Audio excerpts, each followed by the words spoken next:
Hello, everyone, and welcome to episode 25 of Empire of the Full Moon, where I, your host, Mike Cadaver, talk solely about the works of Charles Band, whether it be from Empire Pictures, Full Moon Features, merch, comics, etc., etc. We've got a lot of stuff to talk about. I'm only on episode 25, and if you know Charles Band, you know that it's basically never ending. Anyway, so I guess you're in luck is what I'm saying. But I want to be in luck too, so do me a favor. Right now, before I get into it, why don't you do me a favor, subscribe to my channel, please. It would make me feel so happy. Like, I'm just trying to be a happy guy. You know, we're all trying to be happy. If you would do that, it would definitely make me happy. And anyway, enough of that, shall we? We're going to go ahead and get started. This episode, I'm going to be talking about 1994's Dark Angel, The Ascent. And if you've watched any of my shows and or you know anything about Full Moon, 1994 was technically part of the golden age of Full Moon Features. When I say golden age, I mean that's when they were partnered up with Paramount Pictures. They were doing the distribution, albeit direct-to-video, but still having the Paramount Pictures tag brand behind you is a huge, huge deal. And yeah, this was kind of the first era of Full Moon Features after Empire dissolved. Full Moon Features had the backing of Paramount all the way till a couple of years after this one. Anyway, we're not going to talk about that. I've talked about that in other shows, and I'm sure I will come back up again because this is a show just about Full Moon Features, blah, blah, blah, blah, blah. Anyway, I'll move on. Yes, this had a low budget, $350,000, but you know, it's kind of in the ballpark of most Full Moon Pictures at this time. And it's weird. It also had a expert cinematographer that worked wonders with some of the amazing looking sets, locations, all this other stuff. This movie had a great concept. It seemed to use movies like Taxi Driver, Jacob's Ladder, and you know some other classics as influence. It even tries to make kind of.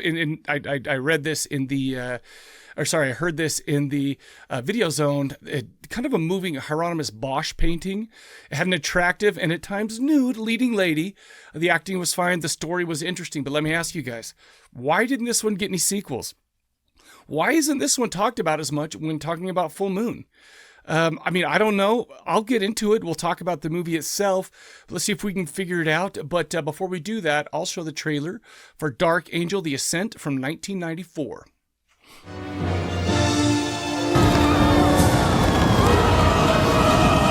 In the darkest depths of hell. You know the law! You know it is forbidden for us to leave this pit! I would happily pay the consequences for a single day of freedom. An avenging angel has found the gateway to a world of unchecked evil.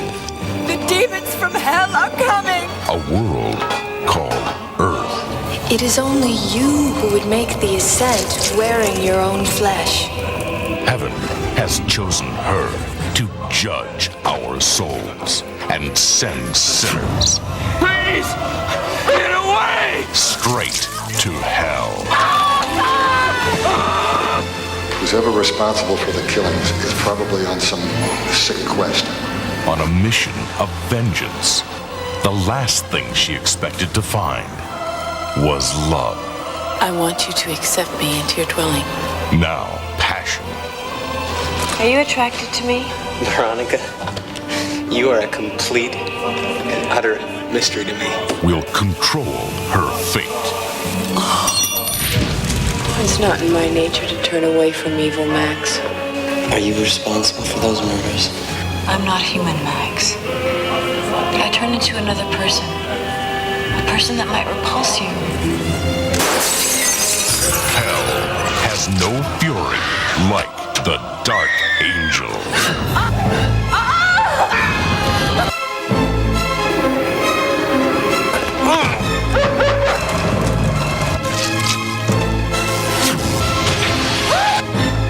Who the hell are you?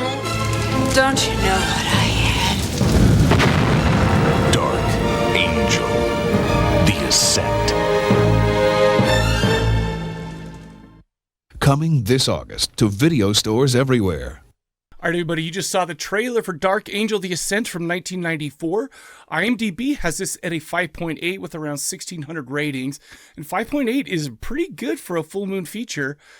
So again, this is another reason why I'm a little bit confused as to why this isn't a much bigger, like a more popular movie in the full moon oeuvre, shall we just say. Running time 81 minutes, directed by Linda Hassani. Now, she has 10 directorial credits. Dark Angel was her 5th credit, but this looks to be her first feature-length gig. She did shorts, segments inside anthology films, television, and just so you know, and one thing too, if this is your first episode watching, I do go a lot to some reference books that I have, and this is one of my favorite reference books. You can even see that. It came from the video aisle, Dave J., S. Wilson, and Torsten Dewey, William S. Wilson, sorry.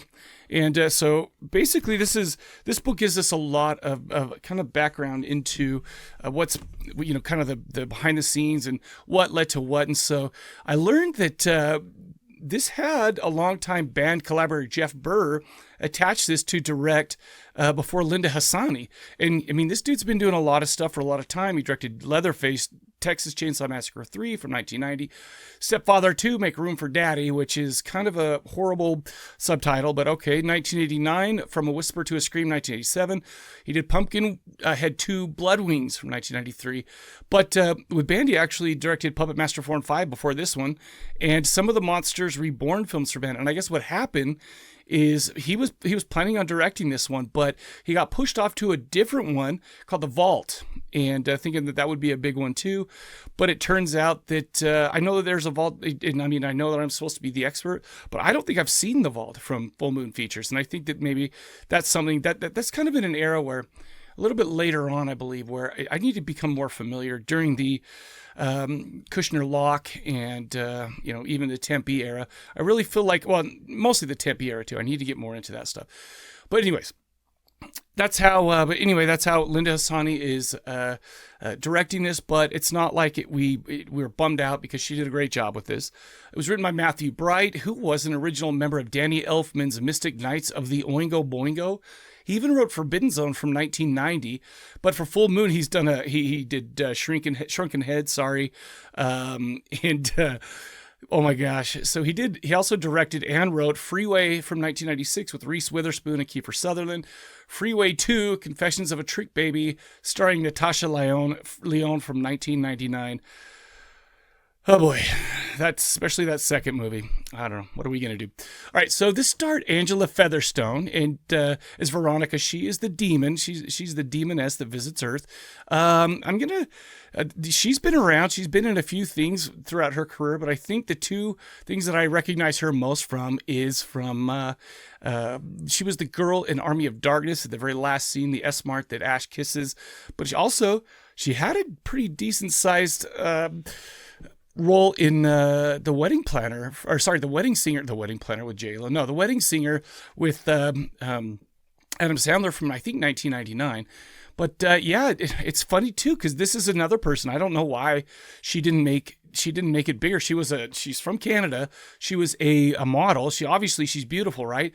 And I'm not sure what happened. She actually now she does a lot of activism for children who are in homes growing up, and so because that's how she grew up, I guess. But it's crazy that I guess she was in Friends, and I didn't watch that because I have good taste, so whatever. But I'm just surprised that she didn't make it bigger than this too. Anyways, this also starred Daniel Markle as Dr. Max Barris, Nicholas Worth as Father Helkin. He's been in a few Full Moon features and Empire Pictures as well. Charlotte Stewart is Mother Teresa. Milton James is Mayor Wharton. Mike Genovese as Detective Harper, and Michael C. Mahone as Detective Greenberg. And I think that we'll stop there and get into the plot, shall we? Well, it turns out that life in hell is a lot like our lives up here on Earth. Demons have a 9-to-5 job working for the man, the very diabolical man, the S-man, the L-man. But then again, I feel like some of us feel the same way, that's who we're working for. But I digress. Your parent demons have rebellious teen daughters. Can you imagine? Stick with me here. After an 8-hour day of torturing and tormenting souls in hell, and that heat, right? I mean, this is hell we're talking about. You come home, Your daughter is rebelling against you, and she's getting in trouble at school for being mouthy. She gets mouthy with you. Generational distrust exists even in hell, as Pinhead would say. Can you even be rebellious in hell? I guess you can. Whatever. Well, enter Veronica Iscariot. She's the daughter. She's tired of learning how to torture people all day. She has bigger aspirations. Aspirations to see the earth and to see where these humans are coming here and why. First of all, I just want to mention, luckily, demons speak English, or I wouldn't know what's going on in that whole first part, so count us lucky on that one. Well, one day she decides to just go up and head up to the surface of the earth. She takes off with her hound from hell, named appropriately enough, Hellraiser. You know that Harry Chapin song about coming into the world the usual way? Well, this was not the case with Veronica, since she made her way up to the earth via the cellars. She shed her demon skin and became a beautiful woman. Check that, a beautiful naked woman. Well, she gets hit by a car and taken to a hospital where she meets Dr. Max Barris, who grows fond of her, probably because she's hot and naked. He's so fond of her, in fact, that when she asks to stay with him, he immediately obliges. And I don't think that would go the other way. Anyways, I digress again. That first night as the doctor sleeps, Veronica watches the TV and she's appalled by the absolute state of the world. The corruption, the crime, the sin.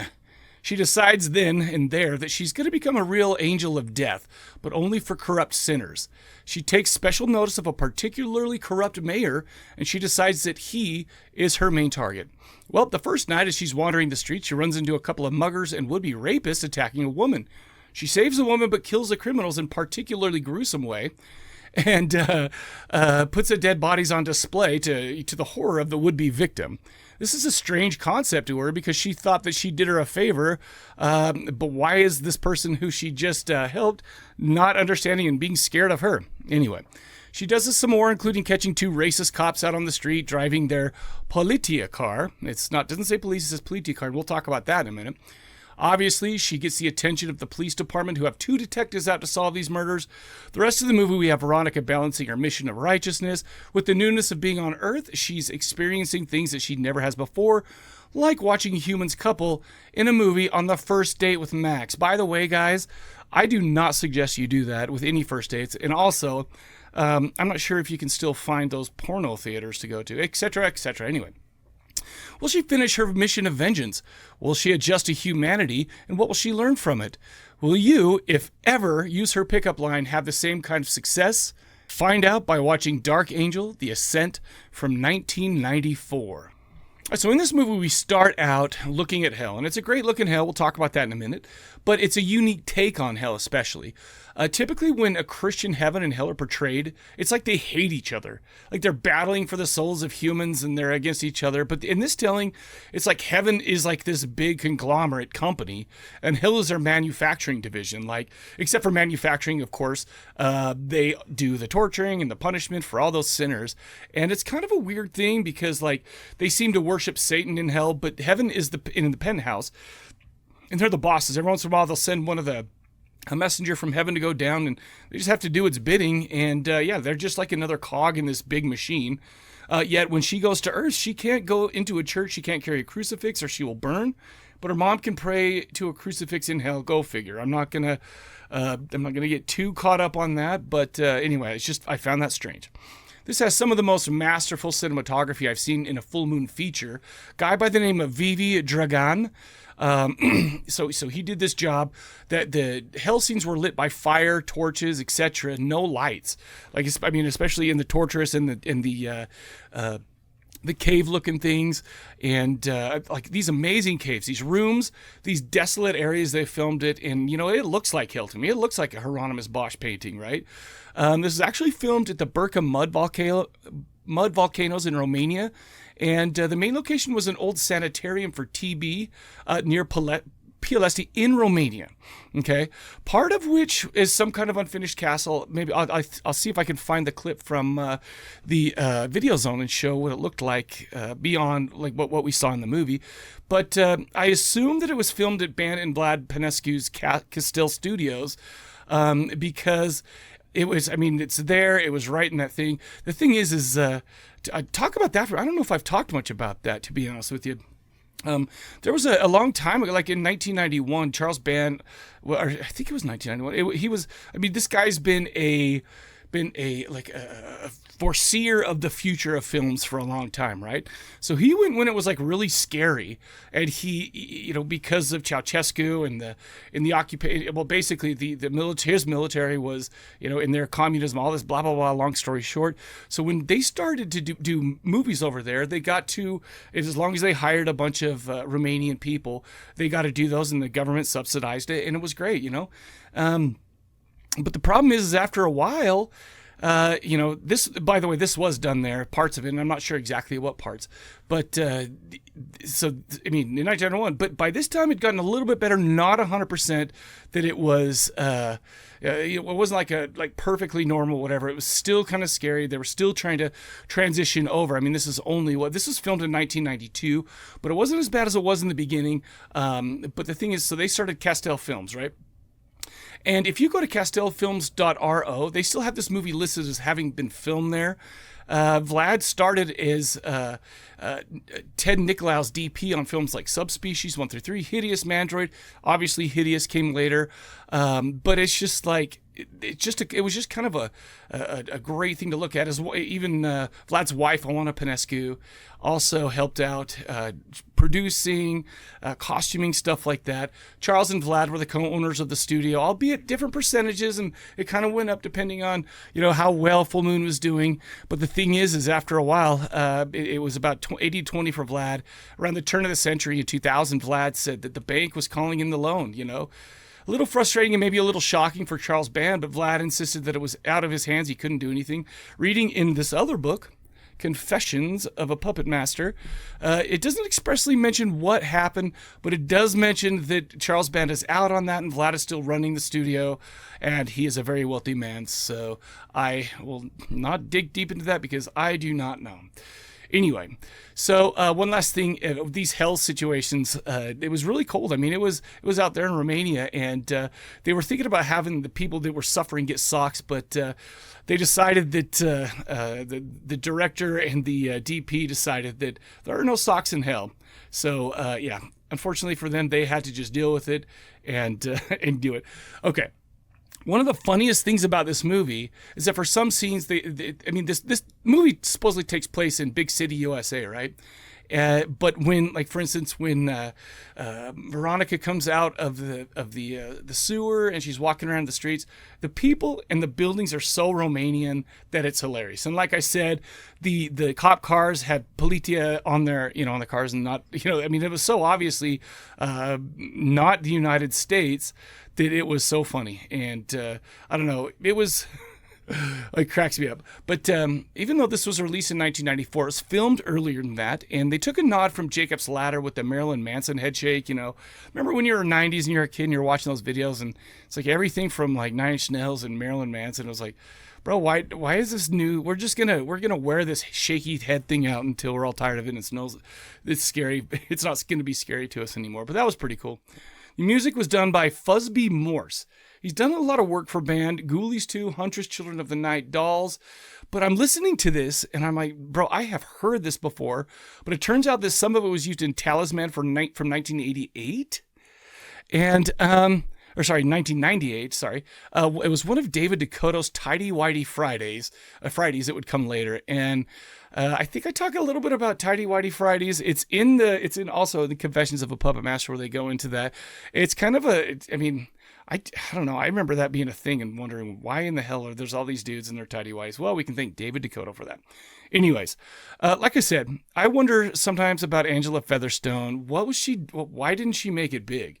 Why isn't this movie more well known and loved by the Full Moon faithful? I think it is by the Full Moon faithful, but like by other people. This is a 5.8, which is a very respectable score on IMDb.